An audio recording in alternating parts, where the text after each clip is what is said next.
Hello everybody, happy Wednesday. I hope that your week has been going really well and that you are taking good care of yourself and just enjoying your week. I wanted to do a live today about a topic that's really near and dear to my heart. It's actually part of a topic that I'm talking about in my book, and it's going to be something that I'm supporting the group of women going through my new 6-week program in. But I wanted to kind of take a little piece of this and just share it with you as kind of something that you can begin to start to use in your own life if you're somebody who's living with a diagnosis and you're feeling like that diagnosis is becoming your identity. So I wanted to share a couple simple strategies that can help with this particular piece. So I see a heart. Feel free to let me know if you're watching, say hello, and I'm going to just get ready to dive into the topic here. But if you watch the replay too, let me know what you thought of it, if you have any questions as well. So when I was diagnosed with my blood disorder back in 2004, I really felt like my identity became part of connected to that diagnosis. So it was very easy for me to go from that point of feeling like, hey, you have this blood disorder, and then all of a sudden I felt like I was identified by family and friends and other people in my life as, somebody who had cancer. And that was certainly not something that I really wanted for myself. Like, if anything, I kind of wanted the opposite, not to have that be my identity. But it felt like that was really what just started to naturally happen. And so I talk more about this in depth in my book, which is going to be coming out this spring. But kind of the first piece of not having your diagnosis become your identity is really about thinking about the language that you're using when you're talking about it. And I realized recently that it's very interesting. It's hard to talk about a diagnosis and not claim it. So when we use the words I am or I have, we're actually claiming something. And that's pretty powerful when you think about the energy behind those words. But the challenge really here is, how do you talk about having a chronic health diagnosis without saying I have this or I am a cancer patient? And I don't really actually have the answer, and I talk a little bit about this in the chapter in my book on this, that how do you even talk about it without using those words? But I think it's really important to start asking that question. And yeah, Teresa, language is so powerful. So just thinking about the words that you're using when you are talking about your health is one key step to thinking about not letting that become your identity. Like maybe, saying that I'm dealing with this particular condition, but I really, don't say I have this thing. And Jessica, you're saying that's another way. Yeah. So we often say, my back hurts or my cancer diagnosis, and that's another way just to claim it and kind of own it energetically. It's so easy though to slip into those habits that are just like unconscious, and we talk about it in a way that is just, it feels natural, and then everybody around us talks about it in that way. And so it's really like a retraining process for us of becoming conscious of how do we talk about a particular health condition that maybe a doctor has told us that we have. And Teresa, you're saying I was diagnosed. Yeah, I think, I like that a little bit better as well. Like, I was diagnosed with this, and I've been playing with saying like I was diagnosed with this, but I believe that my body can heal as well, because I think there's power in saying like I believe that doesn't have to be my reality for the rest of my life. Because as somebody that another healer I know has said, when something is diagnosed as incurable or chronic, it just means Western medicine doesn't have the solution for it. It doesn't mean anything, really. It doesn't mean that it can't go away, because I've seen things happen for people that Western medicine couldn't really explain, and they didn't give the person the solution. But, people have cancer go away, just spontaneous remission. How do you explain that? It's not understood by Western medicine or science, but it can happen.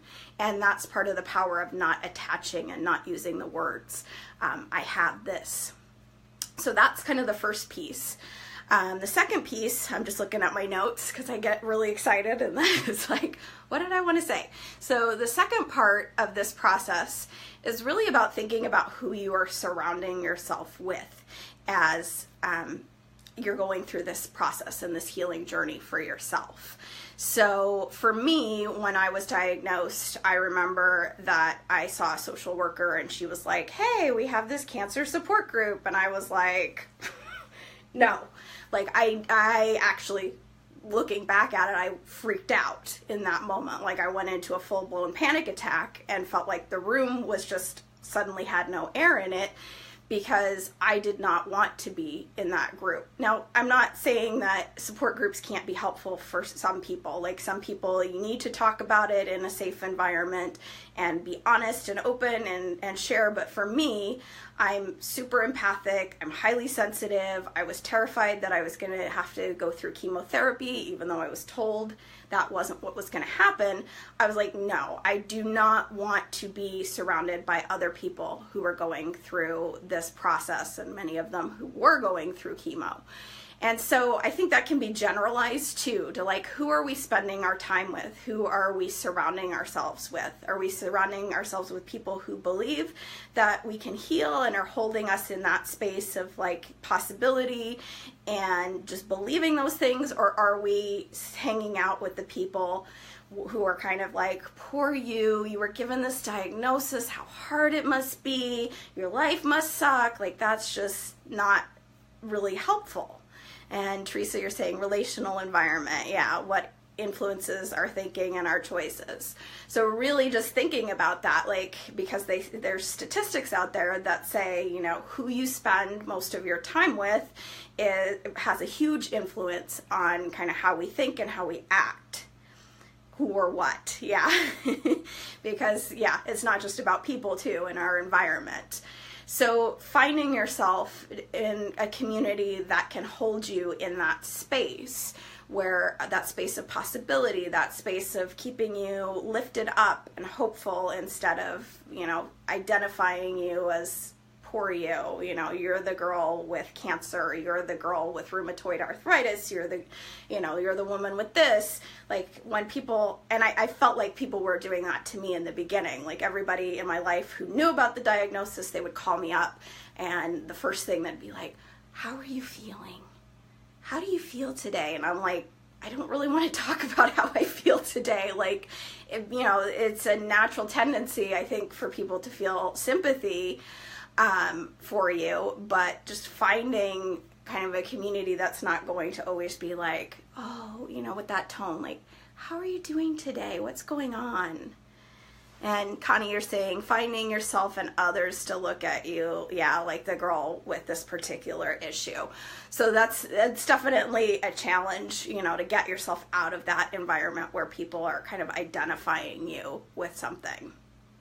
Yes, and Teresa, you're sharing, you love the title of my book, You're Not Your Diagnosis, right? That's why I'm so passionate about this message, because diagnosis becomes identity so easily. It just, you know, like, it happens without us choosing it.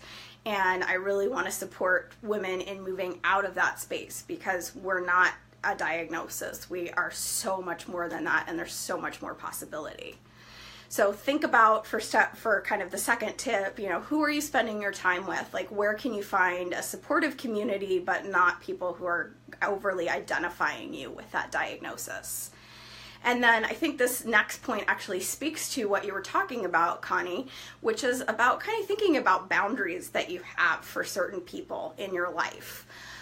So looking back on my story and my going through the initial diagnosis, I felt like I couldn't tell people, you know, hey, I don't want to talk about that. Like, please, could we just not always make my health like the center of every conversation? I didn't feel at that time like that was okay for me to do. And so I want to give you permission, if that's something you struggle with, so that you can give yourself permission, really, that it's okay to say, hey, you know, I really appreciate your concern, but I really don't always want to talk about what's going on with me in my health. Like, you know, kind of expressing to people, I think, that you appreciate that they're concerned can be helpful, but then indicating to them that, you know, hey, like, I also kind of need to have some space with this myself and some control. Because it can feel very easy to just have, it's like your life kind of feels like it becomes an open book of, you know, everybody feels the right to ask you, how was your treatment going? How are you feeling today? What's going on with this? What do you know, what did your doctor say? And like everybody just feels like they can ask that and there's no permission. So give yourself permission to say, hey, you know, I appreciate your concern, but I need to kind of have some boundaries around this for myself. And I'll talk about it and share when I want to, but sometimes I just need to be like who I am outside of this particular thing that I'm going through. Like, let's just have the relationship where we can just laugh and have fun and enjoy life and talk about other things. So to kind of sum up the 3 points that I was sharing, the 3 strategies, think about the language that you're using when you're talking about your health and a particular diagnosis. Second, think about who you're spending your time with, who you're investing your energy in with relationships and friendships, and, you know, family even falls there. And then give yourself permission to have boundaries around talking about your illness, talking about what you're going through, because that's okay. And I wish somebody had told my 24, 25-year-old self, it's okay to say, I don't want to talk about this right now. But I felt like I had to. Like, if people asked, I was that kind of a person that would feel like I had to say whatever they were asking me to say. So if this is really speaking to you, can definitely look out for my book, which is coming out in the spring. And also, if you're really wanting some support around this, I'm launching a new group program next month. And this is going to be one of the pieces that we're actually really diving into, is how not to have your identity become taken over by a diagnosis. And this is powerful work that I've done with a lot of one-on-one clients, but we're going to be doing it in a small group setting. So if that's something you're interested in, give me a little note below and I'll get you some information so you can read up on the program. But I'm really excited about the program as well as the book. I feel like these are really important messages. I'm coming from a place really of what would I have wanted as my 24-year-old self going through this process, and what have I learned. So that's in both the book and in this new group program for women that's coming out. So thank you to those of you who've been watching live and commenting. I love seeing the comments. It always makes it much more dynamic to be able to engage with you, even though I can't see your faces and have a face-to-face conversation. I can read your comments and know that you're resonating with what I'm saying. So if this spoke to you and you know also of someone in your life who could use this message, please definitely share it. And I just send you many, many blessings on your journey of healing. It's not an easy path to walk after being diagnosed with a chronic illness. And if I can be any sort of a resource or support for you, that is my passion and the work that I really want to do in the world. So I hope that I can offer that to you if it speaks to your heart. All right, well, I'm going to sign off for now. You have a wonderful rest of your Wednesday, and definitely ask questions or let me know if you have any interest in the program or more information on my upcoming book. All right, bye for now.